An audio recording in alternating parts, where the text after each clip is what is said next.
wuxuu isku dayayaa siligan in uu kala soo baxo afka.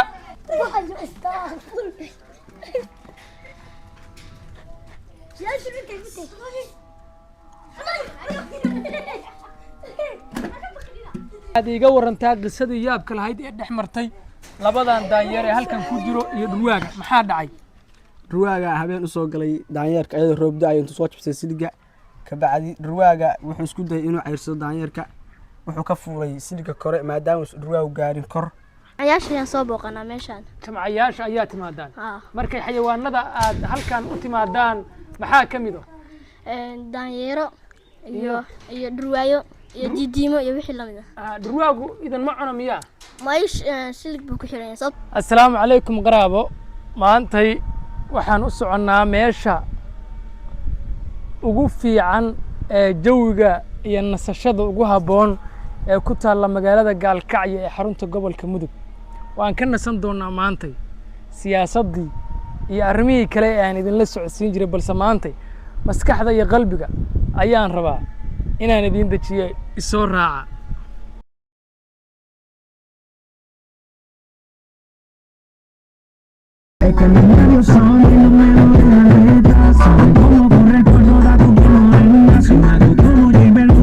laamiga dhex mara xaafadaha magaalada Gaalkacyo sidaad u jeedaan Gaalkacyo kobca dhaqaale, guryo qurux badan oo bilicsan ayaa ka socdo. laamigan ma aha laamiga weyn ee gobolada dalka isku xiro, waa laamiga isku xiro ama ku dhex yaalla xaafadaha. aad u jeedaan sida quruxda badan ee magaalada Gaalkacyo ee xarunta gobolka Mudug. dhismayaal casri ah baa ka socdo, moolal isbeerbaartiyo. xaafadda aan hadda dhex marayo waa laamigii aad ka soo leexan jiray jidcaddaha Siinay. qofkii xasuusta ayaa xasuusto, waa jidcaddihii Siinay ee aad maqli jirteen. laamigan ayaa ku soo kordhay oo la saaray. waa laamiga isku xira gobolada dalka, waa laamigan weeye. laamigu wuxuu isku xiraa guud ahaanba gobolada dalka. halkan sidaan u dhisantay waa xeradii kabista, waa xeryihii ciidanka militariga Soomaaliya ay lahaayeen. xeradii kabista ee magaalada Gaalkacyo waa tan haddaa maqashid, waa halkan weeye. dhismayaal ayaa ka socdo. dhowaan ayay dowladda Puntland fasaxday in halkan la deegaameeyo.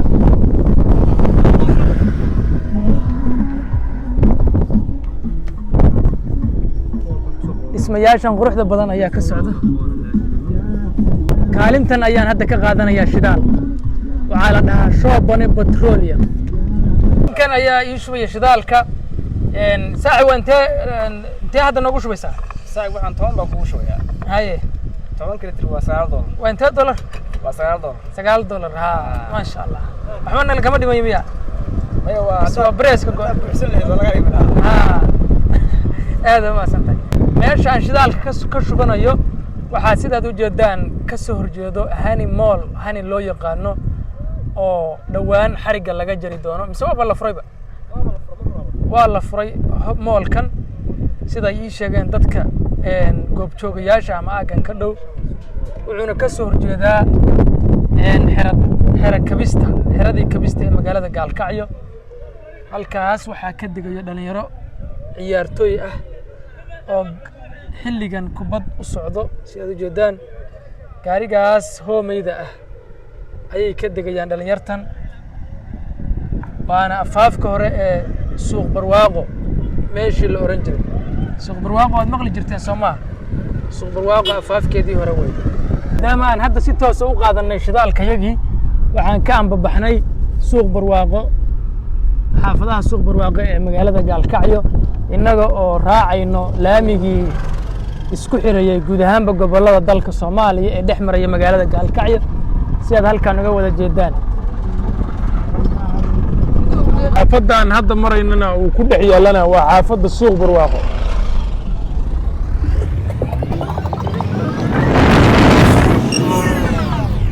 وحرمها ganacsi ee ugu caansan magaalada Gaalkacyo waxaa la dhahaa Aljazeera halkan ayay ku taalaa ilaa dhowr qaybood weeye halkan waa isbitaalka magacade ama GMC Gaalkacyo Medical Center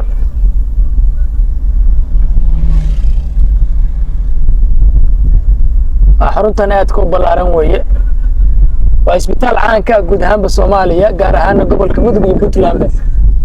ilaa ay wuxuu taxan yahay shay waxaan ka tagnay laamigii isku xiriya guud ahaan dalka naga xaruntan ku socono ay ku taalo caska ama aaga Tawakal tiga Tawakal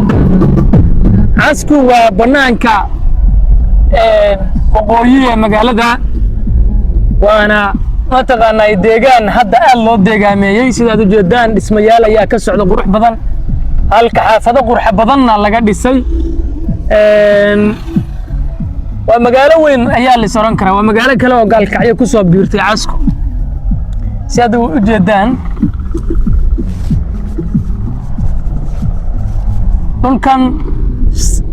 4 sano ka hor 5 sano ka hor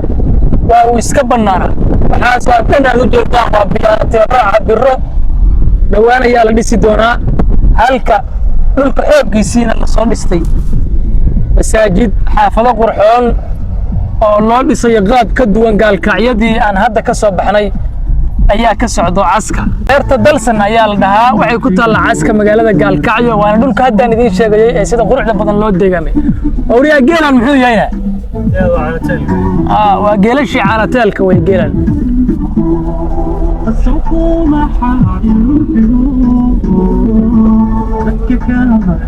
beertaas aad ku balaaran weeye meelihii carruurta ku ciyaari jireen ayaad u jeedaan halkaas qalabkaas waa qalabka carruuruhu ku ciyaaraan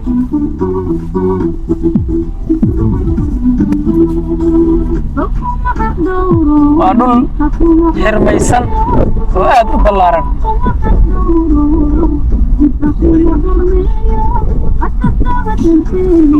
halkaas kale beer kale ayaa iyadana ku taalla oo xirmaysan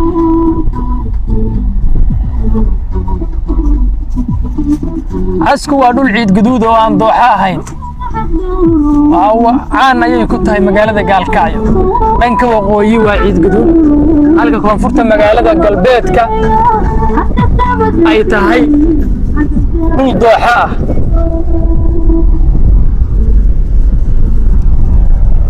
ismayaashu waa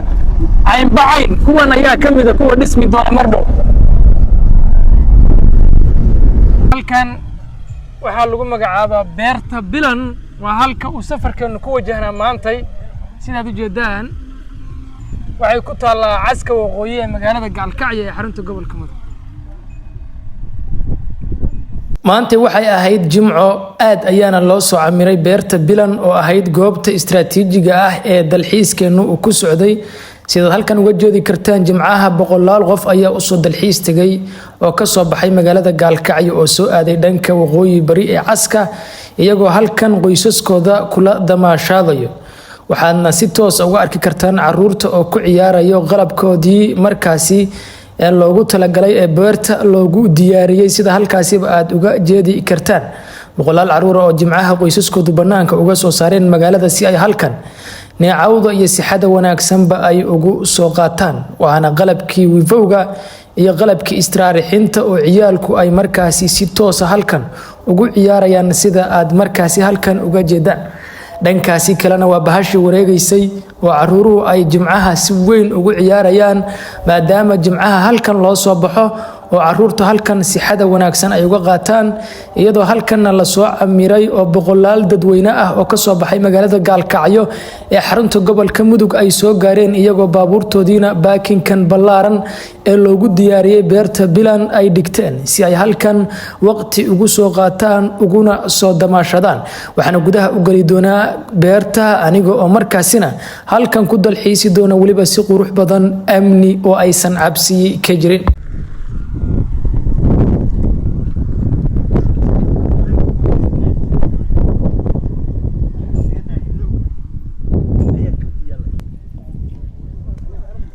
waa meel dalxiis oo caalami ah saaxiibayaal sidaad u jeedaan waa lagu kala tilmaamayaa masaajidkii qofka u baahan qaybta ciyaalka halkaas waxaa ku qoran maqaaxidii qaybtii xayawaanada ayaa ku jirto qaybtii dabaasha waa qaybaha kala duwan ee ay leedahay boorkan ayay ku xidhan yihiin adaa dooranayo haddaad dabaal rabtid xayawaana haddaa u baahan tahay caruurtii meeshay mataqaanaa ay ku dalxiisi lahaayeen maqaayadihii kulli waxay leedahay saddexdan layn aad u jeedi kartaan halkaasna waa baakinkii baabuurta waa kana intan keliya ma ahan baakinku baakin weyn ayaa jira sida la ii sheegay beereedka casriga ah ee green farming ayaad halkan ka arki kartaan oo beeraha loogu talagalay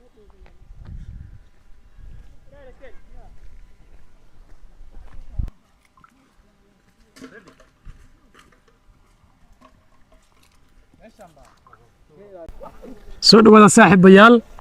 waxaan ku suganahay taargetkeenii aynu soo gaarnay beerta bilan beer dalxiiseedka bilan oo ku taalo waqooyiga caska magaalada gaalkacyo ee xarunta gobolka mudug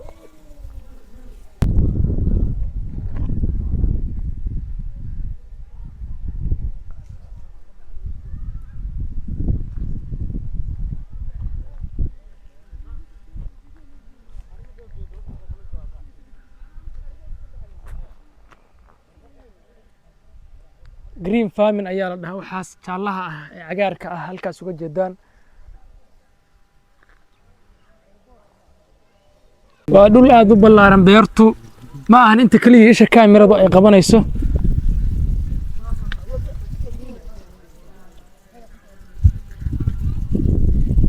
waad u jeedaan ganacsatada reer Puntland ee ilaahay wax u dhiibay hadda wadankooda ha ku kalsoonaadaan wadankooda sidaan ha u qurxiyaan ku dayasho ayay mudan yihiin qof kastoo arrintan ka shaqeeyay ku dayasho ayay mudan yihiin waana in lagu bogaadiyo hantidan aad wadamada shisheeye gelinaysaan wadanka noo geliya reer Puntland oo haddaad ilaahay taqaanaan anigu galabta qaybta dabaasha ayaan aadayaa halkan ayaan geli doonaa dabaashan waa barkadan oo si qurux badan loo diyaariyay si fiicanna loo casriyeeyay aniga oo halkan si toos ah markaasi u dabaalan doono u quusi doono waqtiga iyo jawigana ku qaadan doono saaxiibayaal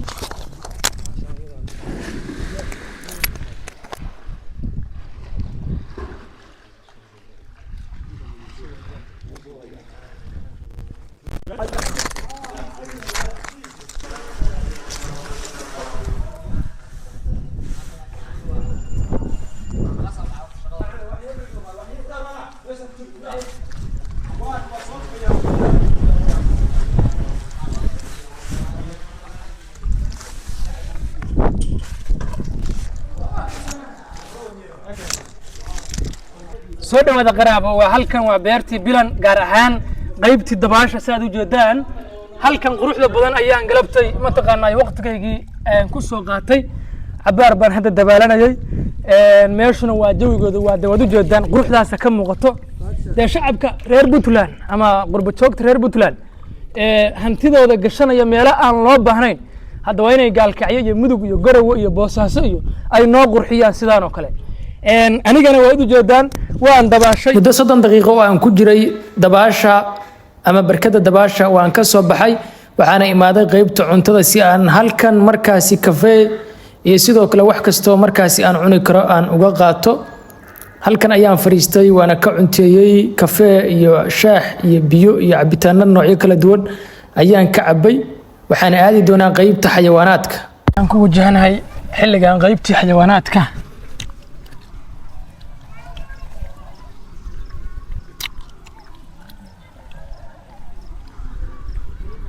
caruuraha ayaa waxaan lagu ciyaarsiiyaa baabuurta ciyaalka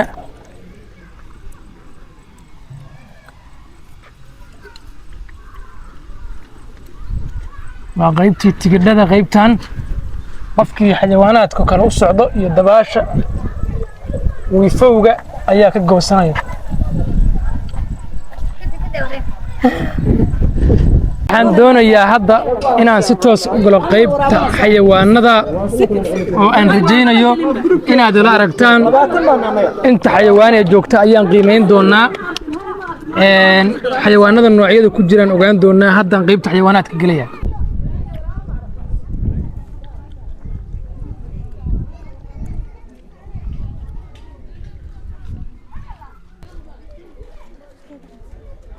waa beertii xayawaanaadka halkan kuma jiraan wax xayawaano ah iridan ayaa laga galaa sida ujeedaan markii aan soo gaarnay qaybta xayawaanaadka oo xayawaano badani ka maqan yihiin halkan haddana waxaa jira ilaa dhowr xayawaan oo gudaha qaybtan lagu hayo waxaana looga digay inaanaan faraha daldaloolada la gelin maadaama ay naga jaran karaan waraabo dad cun ah oo halkan ku jiro waraabahan waa dad cun sidaad halkan uga jeedaan wuxuu isku dayayaa inuu halkan kala soo baxo caruurtan yaryar ayuu doonayaa inuu cuno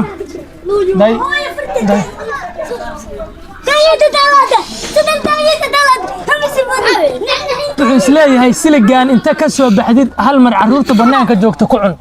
waa ujeedaan day waa kaasa siligu ku weerarsanaya daayaradan si toos ah waxay isku dayayaan inay halkan gacanta inta kala soo degaan ay dhegta iga qaniinaan kuwaas waa laba daayeer halkan ayay ayaguna iga daawanayaan waa dad dulaysan weeye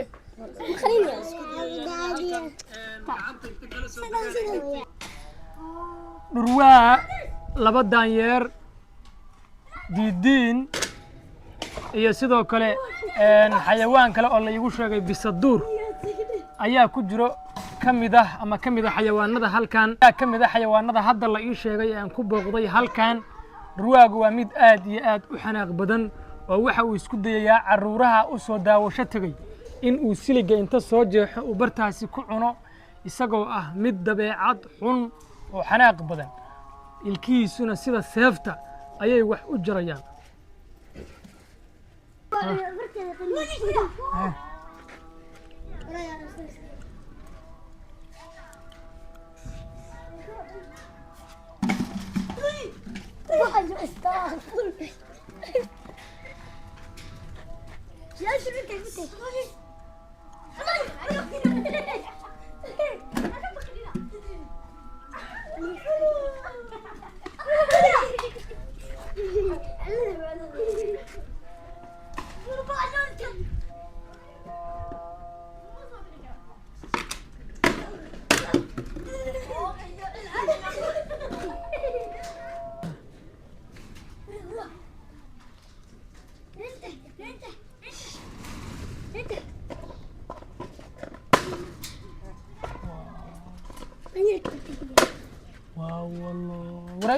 runtii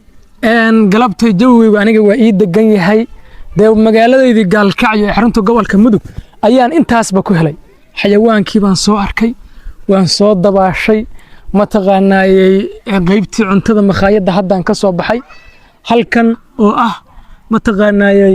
goobtii ciyaalka ayaan hadda joogaa waa kuwaas caruur iyagoo iga dambeeyo ciyaarayo sida ugu quruxda badan u ciyaarayo markay hadda ganacsatadana aadaan ugu mahad celinaynaa gaar ahaan ganacsatada beerta dalxiiseedka bilan waxaan leenahay faanoole fari kama qodna intaas ka sii badiya hawl kama daalooyin weli waa hogadii ganacsatada kale ee reer Puntland ama Soomaaliyeedna waxaan leenahay war hadda wadankeeni waa kaasa waxaa loo baahan yahay inaa wadanka maalgelisaan amni iyo kala dambeyn iyo sixo iyo caafimaad wadankii bay taallaa hurdada idiin saxmayso stress dhan male qurbana casta waxa ugu dhow Nairobi iyadana lama seexdo laakiinse halkan duhurkii waad seexanaysaa indhahaad gaduudsanaysaa habeenkiina 8 saacadood oo xiriir ah ayaad seexanaysaa marka halkee laga helaa wadankaagii hooyo ah oo amni iyo kala dambeyn ah